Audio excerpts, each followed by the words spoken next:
दोस्तों, मेरा नाम है अंकित और मैं स्वागत करता हूँ मेरे यूट्यूब चैनल देश की पाठशाला में।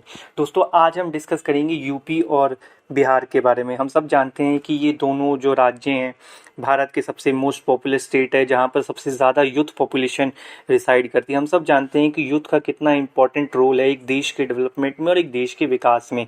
लेकिन दोस्तों, हम ये भी जानेंगे कि ऐसी क्या क्या चीज़ें हैं जो क्या नाम है, बिहार का जो डेवलपमेंट है वो बहुत स्लो तरीके से हो रहा है, और यूपी ने कुछ सालों में कुछ अच्छा डेवलपमेंट दिखाया है। चाहे वो इंफ्रास्ट्रक्चर की बात कर लें या साथ ही साथ लॉ एंड ऑर्डर की, वो भी काफ़ी हद तक सुधरा है। दोनों स्टेट में हम कंपैरिजन करेंगे और जानेंगे कि कैसे जो लोगों का पब्लिक परसेप्शन था यूपी बिहार के बारे में कैसे चेंज हो रहा है। शुरुआत में जो परसेप्शन था लोगों का कि यूपी बिहार में डेवलपमेंट है नहीं, लॉ एंड ऑर्डर भी नहीं है, कुछ भी नहीं है, लेकिन धीरे धीरे यूपी में कुछ ऐसे चेंजेस आए, वहाँ का लॉ एंड ऑर्डर मजबूत हुआ, वहाँ पे इंफ्रास्ट्रक्चर डेवलपमेंट हुआ, डेवलपमेंट की पेस भी बढ़ी। और हम देखेंगे कि कैसे बिहार का जो डेवलपमेंट हो रहा है लेकिन वो उस पेस से नहीं हो रहा, और साथ ही साथ वहाँ पे लॉ एंड ऑर्डर वगैरह की अभी भी ठीक से प्रेवलेंट नहीं है पूरे स्टेट में। तो ये सब चीज़ें हम जानेंगे आज इसके बारे में। तो दोस्तों, हम सब जानते हैं कि हिस्टोरिकली यूपी और बिहार भारत के कितनी इम्पॉर्टेंट राज्य हैं। हम सब जानते हैं कि इनकी क्या इम्पोर्टेंस है पूरे भारत के लिए। हम सब जानते हैं कि मगधा एम्पायर या जितने भी एम्पायर्स हैं यूपी और बिहार में ही प्रेवलेंट रहे हैं।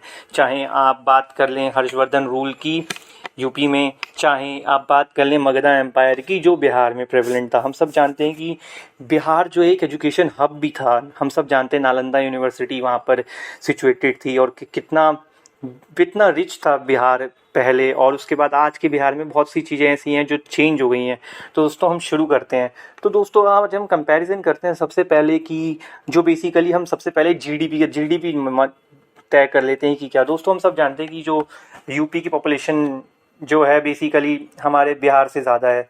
दोस्तों, अभी अगर हम उनका डेटा देखें तो 20 लाख करोड़ का जो जीडीपी है वो है बेसिकली यूपी का, जो बढ़ रहा है, और आगे चल के ऐसा हो सकता है कि 2023 तक जो उनकी जीडीपी है वो 24 लाख करोड़ की हो जाए। तो दोस्तों, अगर हम कुछ सालों का ट्रेंड देखें तो जो यूपी की जीडीपी है वो लगातार अच्छी रेट से ग्रो हो रही है, और ऐसा हो सकता है कि वो एक दशक से पहले एकदम डबल डबल पेस पे वो हो जाए, और डबल हो जाएगी वहाँ की जीडीपी। वहीं अगर हम दोस्तों बिहार का देखें तो बिहार की भी जीडीपी इंक्रीज़ हुई है, पर 2021 के अकॉर्डिंग वहाँ पे 7.8 लाख करोड़ की जीडीपी है, लेकिन और उसको जो आगे 2023 तक में उसको 8.5 करोड़ का बनाने का प्लान है। लेकिन दोस्तों, क्या है कि हम सब जानते हैं कि इन दोनों की पॉपुलेशन में कितना डिफरेंस है, तो ये जीडीपी एक सही पैमाना नहीं होगा इनके कंपैरिजन करना।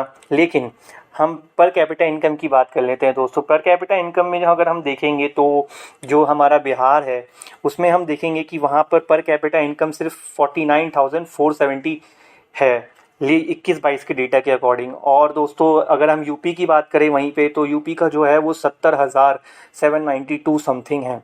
तो ये हम देख सकते हैं कि कितना बड़ा गैप है इन दोनों के बीच में, और ये 2021 और 22 का डेटा है। तो दोस्तों, आप सोच सकते हैं कि 2023 का जो डेटा होगा वो कितना अलग होगा और कितना गैप इंक्रीज़ हो सकता है।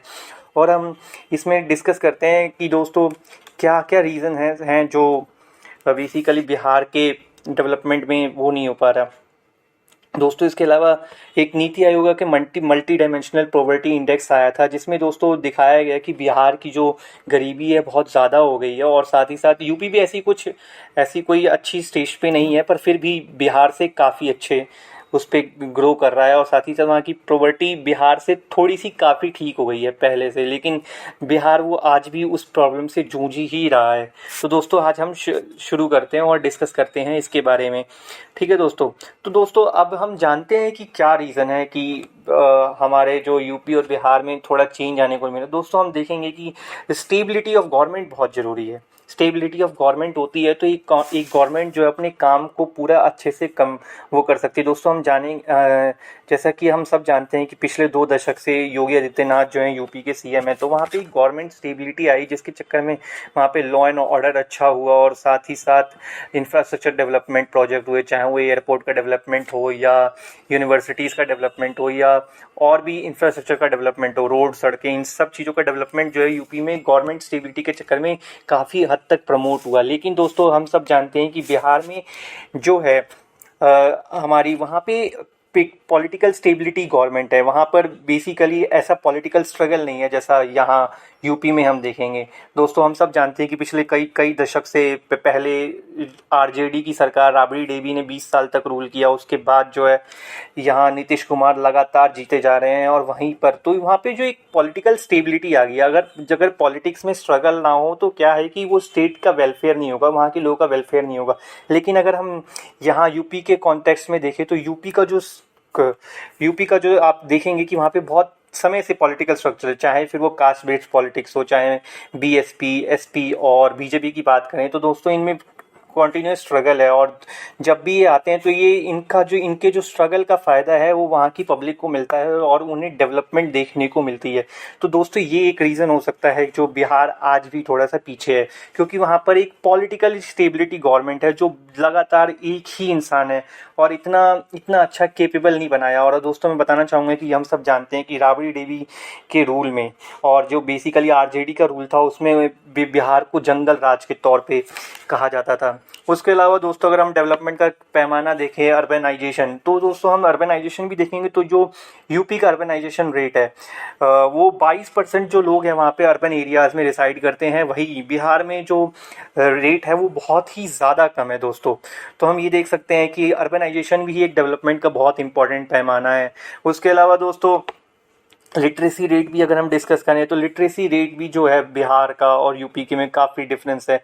जो अगर हम लिटरेसी रेट की बात करें तो यूपी में जो लिटरेसी रेट है वो 67.68% है 2011 के डेटा के अकॉर्डिंग, और साथ ही साथ अगर हम बिहार का देखें तो मात्र 61.8% है। तो दोस्तों हम देख सकते हैं कि कितना कितना जो लिटरेसी में भी वो है। और लिटरेसी बहुत ज़रूरी है दोस्तों, हम सब जानते हैं डेवलपमेंट के लिए, क्योंकि एजुकेशन नहीं होगी, लिटरेसी नहीं होगी तो एक देश कैसे डेवलप करेगा, एक राज्य भी कैसे डेवलप करेगा।